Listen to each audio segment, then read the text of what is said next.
Hey, Fearless family, we are going to do something a little bit different for our tips, really for the next 6 to 8 weeks. Troy and I have just celebrated 20 years of marriage, and we decided to put together, I don't know, it's probably 12 to 13, maybe 15 tips. However many letters are in healthy marriage.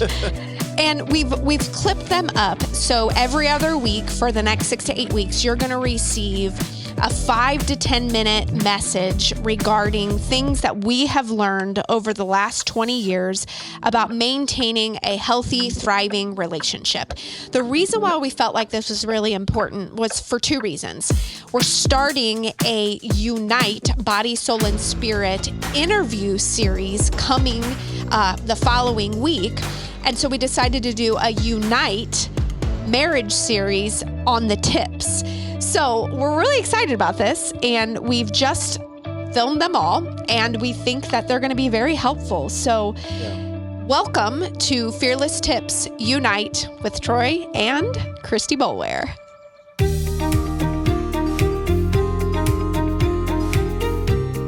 In Fearless Tips and Talks, you will find wisdom and strength to overcome fear and anxiety in a world that feeds it. Have you ever wished you had someone to coach you through stress and anxiety? Someone you could just pull out of your back pocket to give you a quick dose of wisdom and encouragement. Now you can. Welcome to this episode of Fearless Tips. I'm your host, Christy Boulware.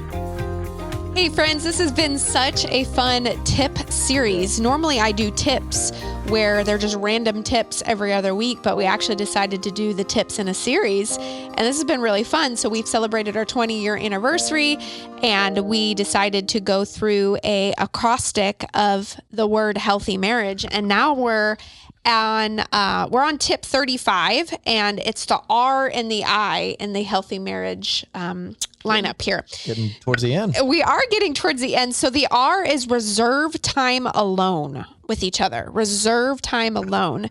So we were talking about how pursuing one another in marriage shouldn't end once you get married. Yeah. We all want to be pursued. We want to know that like we're important to one another, that we value each other's time, that we still think we're still attracted to one another. We still love one another.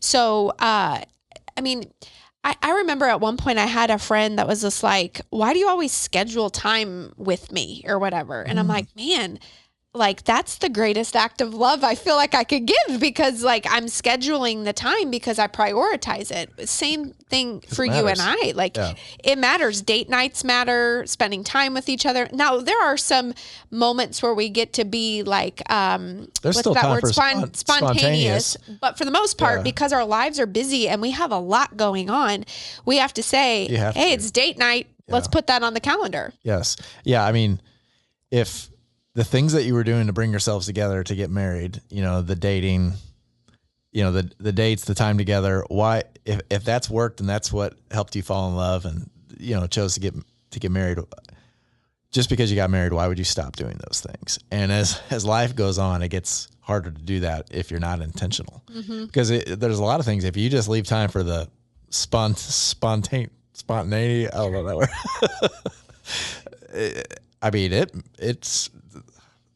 Schedules are so hectic. It may not happen. So you have to put that stuff in there. It's true. It's true. And you put try to schedule a lot of stuff if you have to. Yeah. Don't stop dating each other. Early on in those dates where there was so much getting to know, you're becoming more compatible, but you're never not getting to know. Now you're finding out, what was your week like? What's something that's come up lately that's on your mind? Let's hear it, in a space where we have no distractions. Yeah. What's the week coming up for you look like? Just, I don't know. That's that time where you share all that. Yeah. And also in the reserving time alone, we've got to talk about the intimacy part of it. Yes, In marriage, that is incredibly important. And I was looking up some scriptures regarding this. And so, intimacy and bonding, the Bible talks about that in Genesis 24. It's talking about a man and a woman becoming one flesh. And so that intimacy part is not supposed to just be like just for procreation. He Right. designed it for much more. It expresses our love for one another, and that's deeply intimate and emotional and spiritual, becoming one flesh together. It's also pleasure and joy. They're Song of Solomon. If you've Yeah. ever read Look that, out. guys, talking about that's Yeah. important. Companionship. It talks about companionship and how that intimacy makes you closer with one another. This one, it was prevention of temptation. And I thought that was really interesting. So in 1 Corinthians 7, 2-5, the Apostle Paul discusses the importance of sexual relations within marriage as means of preventing sexual immorality. Regular sexual intimacy is seen as a way to fulfill each other's spousal needs to help remain faithful to one another. Yes, important. And I think the caveat I always want to throw down on all this is none of this stuff is supposed to be A command a or command abused. and abused. It's I feel mutual. it's not supposed to be a way to manipulate the other one. Preach. It is mutual.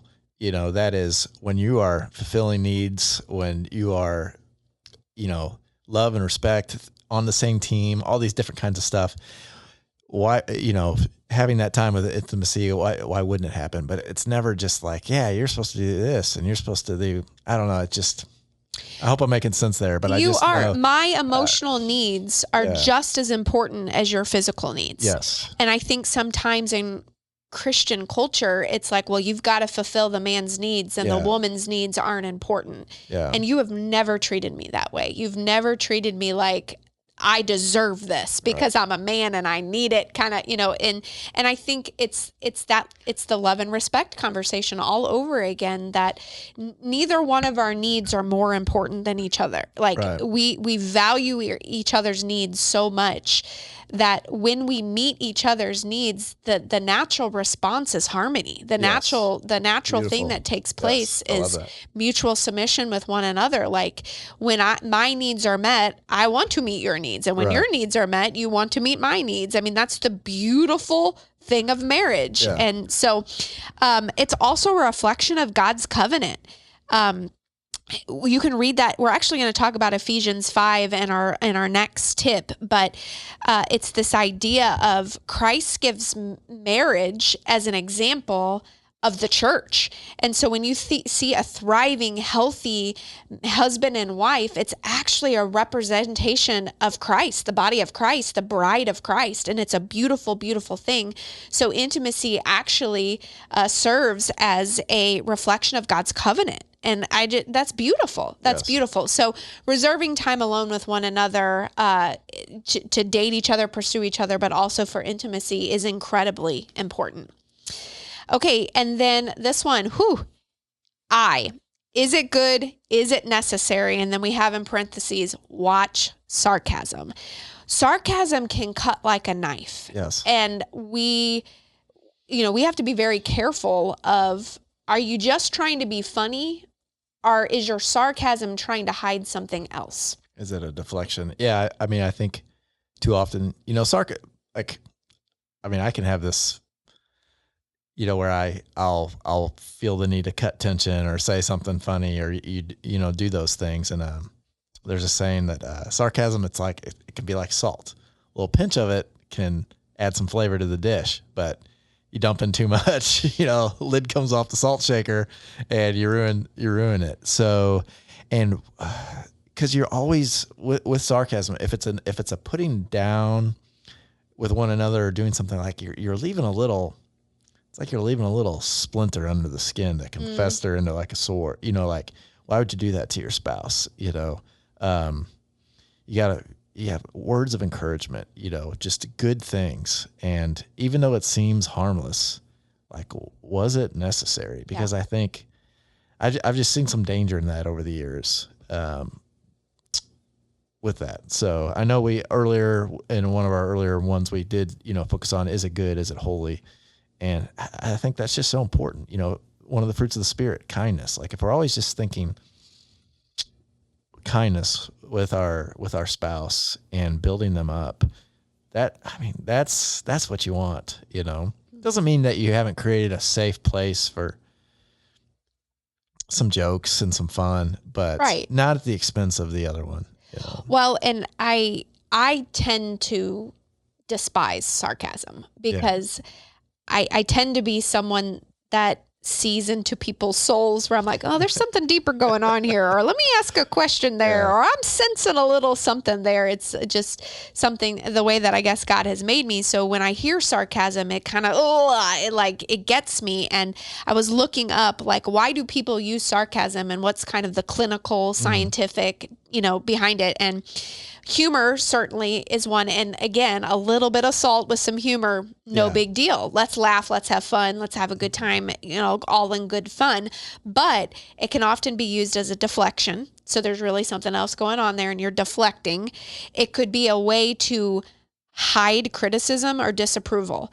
So you're using humor to try to make a situation where you're really being critical and disapproving of someone, but you put a little joke on it. And I'm like, no, come on now. Let's say what we really mean here. And let's not try to hide it behind humor. It could also be a defense mechanism. So you are trying to be funny, but deep down you're crushed inside and really you're just covering it up with humor to try to not feel stupid, but you really do feel stupid. And that would be terrible. That's if you awful. did that to your spouse. And why would you do that why would you do that to anyone? And sometimes it can just be people's communication style. They talk in sarcastic humor and they need to learn to be able to just talk straight. Say what you really mean what you really say. So being very careful with that. And then the last thing that it talked about was power dynamics. You use it to try to one up people and you don't know how to be completely direct about it. So you use humor, and sometimes people receive power with other people listening when people start laughing. And so it's kind of like the bully effect. Yeah. The mob mentality, You kind of make a quick jab, and then now you've got 13 people laughing alongside of you, and now all of a sudden you get some power. Yeah. So I'm not. The only way for that to happen was for somebody to be decreased. Yeah. So that's just Yeah. So not a cool way. Not a big fan of sarcasm. That's why we put it in there. Is it good? Is it necessary? So really stopping yourself, is this joke at the expense of my spouse? Yeah. What's it going to do? Is it really good? Is it really necessary? So those were our tips for today. We talked about reserve time alone with one another. And is it good? Is it necessary? Watch the sarcasm. So that was tip 35. We'll see you back for our final 3 tips. We're going to talk about the A, the G, and the E for tip 36. Thank you for tuning in to this episode of Fearless Tips and Talks. We hope you enjoyed the insights and advice shared today. If you love what you heard, please don't forget to subscribe to our podcast so you never miss an episode. We'd also really appreciate it if you would take a moment to rate and review on your favorite podcast platform. Your feedback helps us reach more listeners and continuing to allow us to bring the best content possible to you. Hey, and we want to hear from you. Check out the show notes and use the fan mail feature labeled "Send us a text message" to share your thoughts, ask questions, or let us know what topics you'd like us to cover in the future. Remember, a life of no fear isn't the goal, but you can learn to fear less. We hope this podcast helps you achieve that. See you next time.